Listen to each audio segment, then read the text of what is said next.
So, okay, bring your attention to the situation. I got angry. I coveted those French fries. I really wasn't that happy when so-and-so got a raise and I didn't. Stop there with attention. Attention will do all the work you need. It really will. As soon as you see that, you're already not identifying with it.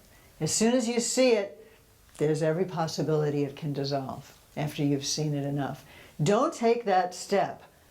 Let's call it the prototypical American step of beating yourself up, right? That's not attention. That's just superego craziness. And it is not easy. It is not easy to overcome that. Harvey, who's a psychotherapist, and and we work with students a lot, and he's got this great phrase. He says, this self-hatred, let's say, or self-scolding, or self-deprecation is the common cold of mental health. Not just for practitioners, and it's very painful for practitioners, because we are really sensitizing to who and what we are, and we have tremendous ideals. We want to be Buddhists, for Pete's sake. How insane is that? We don't just want to succeed in business without really trying. Or walk down the runway and have everybody ooh and ah at us. We want to be omniscient and see luminosity everywhere and recognize that it's all a production of our own wisdom mind. So maybe we're not there yet, 100%. It's okay. Our aspirations and our idealization is wonderful to the extent that it fuels our journey. I am inspired. I totally believe this is possible. I do. I've seen enough. You've probably seen enough too, right? In the teachers that you've met, in your own minds. You've seen it that it's possible. My guess is, right? And you're right. It's possible. But the path is a path. Khetsun Sangpo Rinpoche said this in one conversation I had with him for, I think it was in Bodhidharma. I really loved it. He said, the path is a path. Get it? It's a path. You're not there yet. I mean, in some sense, we are already there, but we haven't fully realized that. So have compassion for yourself. Let yourself be the one in the hell with the chariot, and just have compassion for yourself, long and the short. Have attention, have compassion. If you find yourself beating yourself over the head, remember, that is not the path. And also, it's a big challenge. I just want to say it's a big challenge. And don't let it get you. People drop out of the path because of this. Talk to a teacher, talk to your friend. When you feel despair, like you can't possibly do it. And we all feel that way sometimes, right? Talk to somebody. It's like the alcoholic, right? When they need the drink, they're supposed to call a friend. Call your spiritual friend, really. That's what Sangha is for. That's what your teachers are for. That's very important. Yes. I just want to say, this reminds me, I was so surprised when one time Adzom Rinpoche was speaking about if you screw up and you do something, especially with someone in the Sangha, and he said, apologize, confess that what you did was wrong. Yeah. He said, and then don't hold yourself prisoner to your emotions. I will never forget that phrase coming from him. Yeah. I was kind of shocked It's and tremendous. happy. Yeah, it's tremendous permission. Yeah. It's generous permission. Buddha nature is reality, like Rinpoche, who is really nothing but reality, is tremendously generous with permission. Forgive, forget. Jigme Lingpa just said, your actions of the past, they don't even exist anymore. Right? You're holding on to them, the other person is holding on to them. What are you holding on to? Poof, where is it? This thing that you're holding on to, right? That's where emptiness is helpful. Whatever understanding we have of emptiness or impermanence is very helpful in that. So huge permission. What does reality do? As we see over and over, and the reality dissolves everything problematic and leaves you with true nature, which is why true nature is called ultimate, because nothing dissolves it. Everything else will just dissolve. Your Buddha nature is really all there is. And it is never, never, ever violated. You cannot hurt it. It will never go away.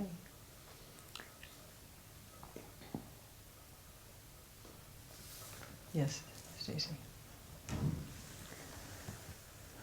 I just had a strong feeling this time. I think a lot of these meditations, I feel like I'm same kind of thing you were just saying about you feeling I'm not worthy to imagine something like this. But I just had this feeling like that in the meditation, because it's in my imagination, everything was possible, and that makes it really powerful to feel that I could actually take on the suffering of these other. That I can imagine that. Wonderful. And kind of had this little grasp of that, and then kind of. Wonderful. Bravo. Really. That's where it starts. Once you can imagine it. There's two parts always, as I was saying last night. There's the capacity to imagine. We do that in Vajrasattva too. We say, I will never ever do this thing again.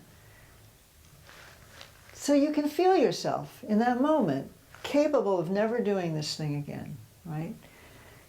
If you can imagine it, that's the beginning of the possibilities for doing it. That and awareness of the fear that might come up. Awareness of it, but awareness is not a superego state. Awareness is a wisdom state. Beating yourself up, which you didn't mention, but it's in the air now, so it's in the field. So I'm going to address it again. Beating yourself up is not a wisdom act. This is a superego thing. One of the best things I learned in graduate school in terms of psychology was reading, what's his name? Very, very, very famous, one of the most famous commentators on Freud. I had to do a big paper on Freud, and the only thing I remember, it's enough for me, is that the superego is totally irrational. It's as irrational as the id. But it gets a different kind of press, the superego is right and we should do. But we do need, so you're able to imagine that it's kind of a high, isn't it? Imagine emptying out all the hells. My God, wouldn't it be great if you could just send light to Tibet now, to Syria, to Libya, to Africa? I mean, wouldn't that be fantastic? Really, that's aspirational bodhicitta. We need that. And then something else comes up, maybe, fear. Or the chariot in real life, you can't quite do that with. So what do you do then? Basically, you just pay attention. And you see, oh, I have fear around this. Or, oh, what's that fear feel like? Go to your body. Where does it feel like? Well, it feels like something inside me is just clutching like this, or it's something inside me is going like this, or like this. You'll have some, or my stomach is clenched, or my shoulders are up around my ears, or my breathing is, you'll feel something in your body. You know that. Pay attention. Then don't worry. Just pay attention. Attention is a profoundly powerful solvent. Scolding yourself is not. It's an irrational impulse. Having some regret, I did something I shouldn't have, as you say, apologizing, yes, that's appropriate. But beating yourself up, it's just another form of self-inflation, actually. Nagarjuna famously says there's the pride of feeling better than the best, and there's the pride of feeling lower than the lowest. It sounds a little strange in English. The word in Tibetan is nga gyal, which literally, nga means I. Gyal is the same word is translated as victor or Buddha or majesty.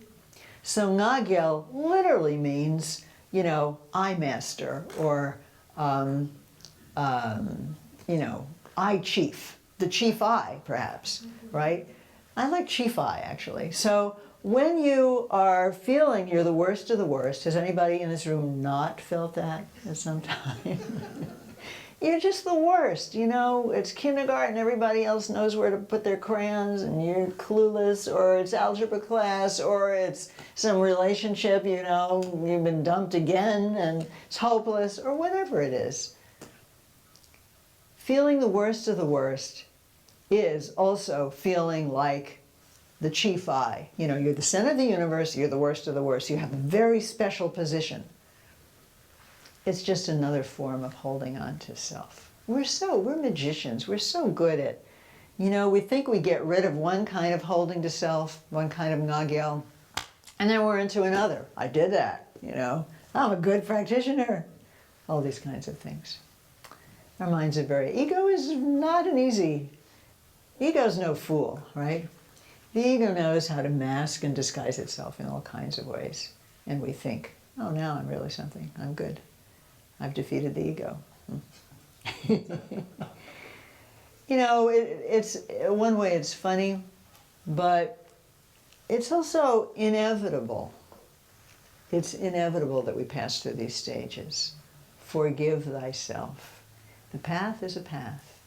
We don't get from this totally condensed conviction in self that we have had since beginningless time to total release of that without passing through some fairly weird, you know, renditions of I, because the I gets it, and it's not going to work to be like this, well, I'll show up like this.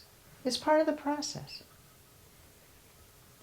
And understanding that all of these things are part of the process, not falling off, as long as you bring attention to them, they're part of the path. There's nothing there's all these wonderful texts, you know, bringing happiness and suffering to the path. Jigme Lingpa has also. Well, fundamentally, we do that by paying attention and not identifying. Yeah, maybe one more, because I still want to do one more thing. While you're hungry, you need to do one more thing. Yes. I had a comment Okay. regarding the visualizations you did of Yes. the hells and the other realms. It reminded me of a teaching I heard by Thongru Rinpoche talking about Tonglen, which this seems very much related to. And he said, a lot of people's resistance to Tonglen comes from a fear that when you breathe in pain and suffering, you're going to breathe in pain and suffering. Right. And that's not what happens, you know. Right. He says, and he had a great quote, he said, happiness and suffering are not dependent upon breathing in and breathing out. Right. They are dependent upon your actions. You know, and same with, you know, if you imagine that you're in the hells taking on the suffering of every living being that's there, you know, you're not actually doing that. You're imagining doing that and creating the, perhaps the interdependent cause to be able to accomplish something in the future along those lines. Right. But you're not doing it now. Right. It's so true. And besides that, or going along with that,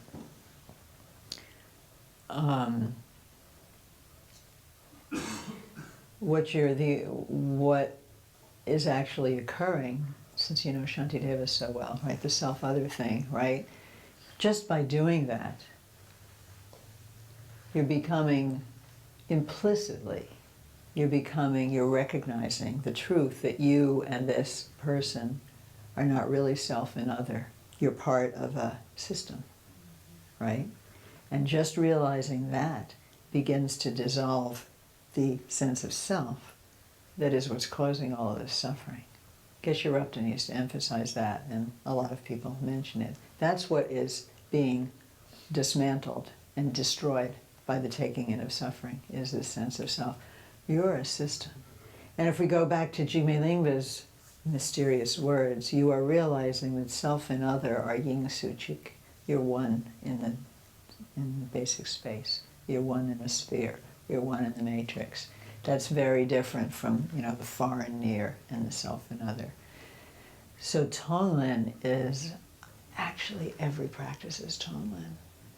I really see, we're doing a section on this actually at Dawn Mountain now, and it's been very rich for me to think about it again.